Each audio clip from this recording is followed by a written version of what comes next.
also, obviously, they've put together an incredibly impressive team in that time. But commercially, the value of having your own stadium that you own yourself, and the revenue you're going to generate from that, compared to renting it off the Olympic Committee, I mean, it's crazy how much difference that would make.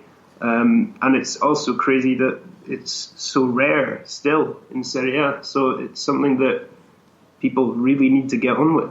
Absolutely. But then look, Udinese, they have the stadium, and the situation is not great because it's not a great place, It's not a big town. Instead, Rome, it would be amazing. That's why, if you can take Flaminio and build your stadium there, that's going to be terrific. Instead, they have the land and they want to build a stadium there because so they make the double of money, which is not the best option for the fans, but is the best option for Lazio president, unfortunately. Yeah, it's all about the money with Lotito. Absolutely. To be honest, not only him, because same thing with the Roma stadium. Yeah. Well, yeah, it's true. So just to address the second half of that question there, which was, can we hold on to Simone Inzaghi, which is from MJ. For me, I cannot see a situation in which Inzaghi is going to leave this summer. I mean, I think the Italian media are particularly quick to link people with various positions, but this is a guy who's won the Scudetto at the club as a player in 2000 and still hasn't left. So why he has the perfect situation here, and he's taking the club into Europe, and I can't imagine what job could tempt him away. The only option, honestly, if this week they sell him De Vrij, Biglia and Keita, then he would be really upset because yesterday again he said it officially, I want those 3 players to stay next season with us. So that could be the only reason. He didn't sign the contract because he wants and asks to have a team that is competitive, and next year he's going to be playing in 3 competitions. So he wants a bigger team available and he wants good players. But I presume that even if one of them leave, he's going to stay anyway.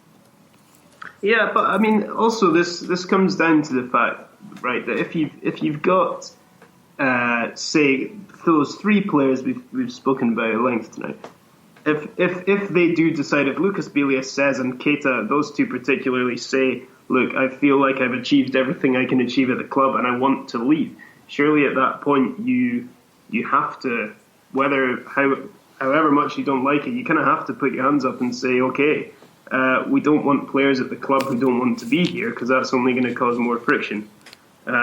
It's not a good situation to be in, but surely you have to just let them go at that stage. Absolutely. The thing is, I don't think Keita said something like that. I think Keita is enjoying to play with Lazio. The problem with Keita is his agent that had a discussion with Tare and Lotito and wants to bring the player away. For Biglia, it's different because Tare said today before the match that they had a verbal agreement in January, but the fact that Biglia didn't sign it was a little bit concerning. So, in my mind, Biglia isn't sure to stay, and maybe he's been tempted by Milan, and so he's not sure he wants to stay. With Keita, I think it's different. And again, you said, maybe it's the right time to sell Biglia, but again, you have to buy another player, and I don't think that Murgia could play as Biglia in Lazio team. You have to buy another player. Well, what do you think about Daniele Baselli, who's one of the players who's been linked, again, kind of a young Italian player to come in and replace him? It could be a good option. Inzaghi said something very, very intelligent. He said, you have to take a player from the Serie A, because if he comes from abroad, then he needs time to adapt to the Italian football, that maybe it's not the best football in the world, but it's for sure different from all the others. And even Biglia as well. He took like 6 months to adapt to Italian football. So it's better if you have an option coming from Italy than something from outside. So, you have to think of the players available in Serie A. There are a couple of good players that could play in that position. So at the end, my concern is, knowing Lotito and Tare, if they sell Biglia I'm not sure they're going to spend all that money in replacing him. No, we can be pretty sure about that. We have a ready-made replacement, of course, with Ravel Morrison returning from Queen's Park Rangers. So no money needs to be spent because next season's going to be his season. It's incredible. I don't understand. I always watch the friendly match in summer, and he plays so well. And you look at him and say, "Wow, this player is simply amazing." But outside the pitch, he must be terrible because he had problem with Pioli, he had problem with Inzaghi, and even in England when he comes back, he didn't perform well enough. But his talent is out of discussion. He's really, really good. Maybe in the 4-3-3, as Lazio were playing at the beginning of the season, he struggled to find a position. But if Lazio start playing regularly with the 3-5-2, he can find a position. He can play, I think, in one of the three midfielder, or maybe near Immobile, like as Felipe Anderson did today. I think that could be a better tactic for him. But I really don't understand how it's possible that he didn't explode. I think this is the end for him, surely. I mean, it's crazy how long a contract he was given in the first place. And I know what you're saying, and the system does suit him better than it did when he arrived, but I think by now his time is probably up. I think people have probably run out of patience with him a bit.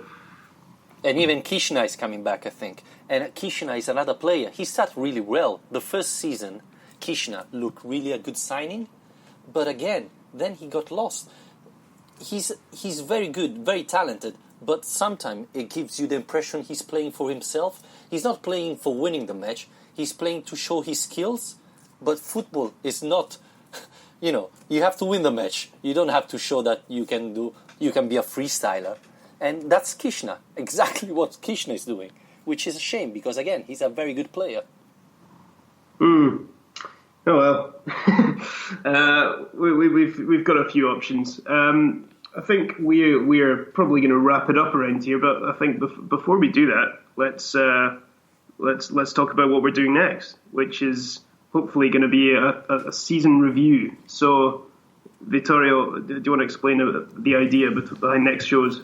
Well, the season ended, so let's do a sort of season review. We're gonna vote for. We're gonna say who was the player of the season, the surprise of the season, probably even the worst player of the season. Definitely.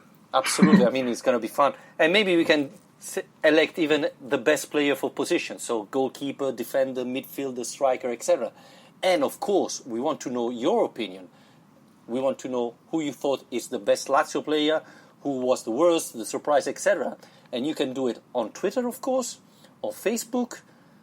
You can subscribe to our podcast on iTunes, on YouTube, everywhere.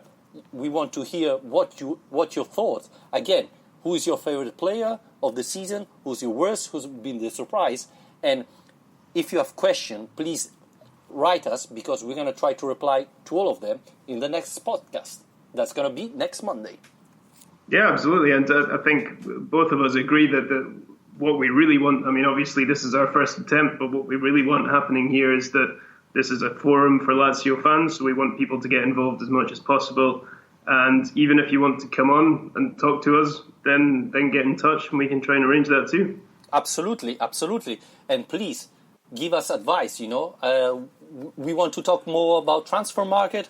We don't want to talk about transfer market. We only want to talk about tactics or the last match, etc.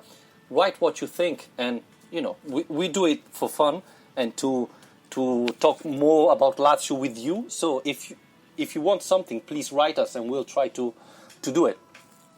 I'm not sure how many people will get in touch asking us to talk more about the Crotone game, though. I hope none. I honestly hope none. It was terrific. It was really terrible.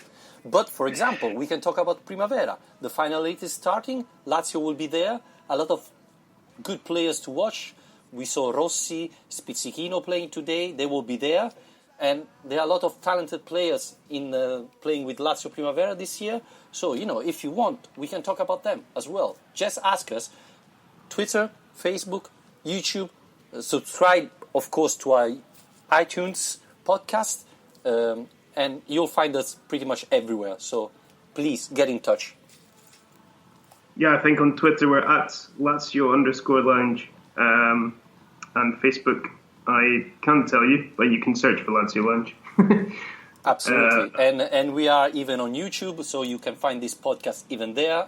We're gonna upload it there, iTunes, and everywhere else. So you don't have any excuse to not hear us.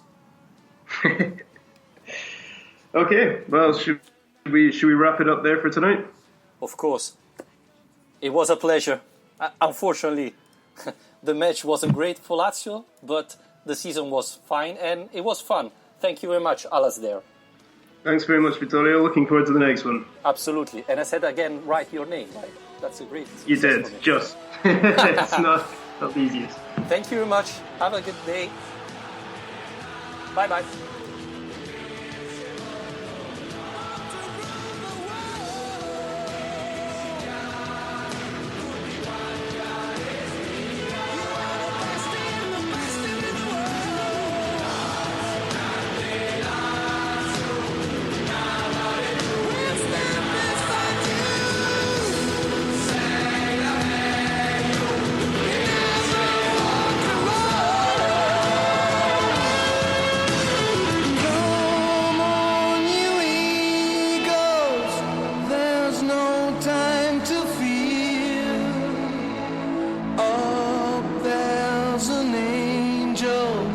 Watching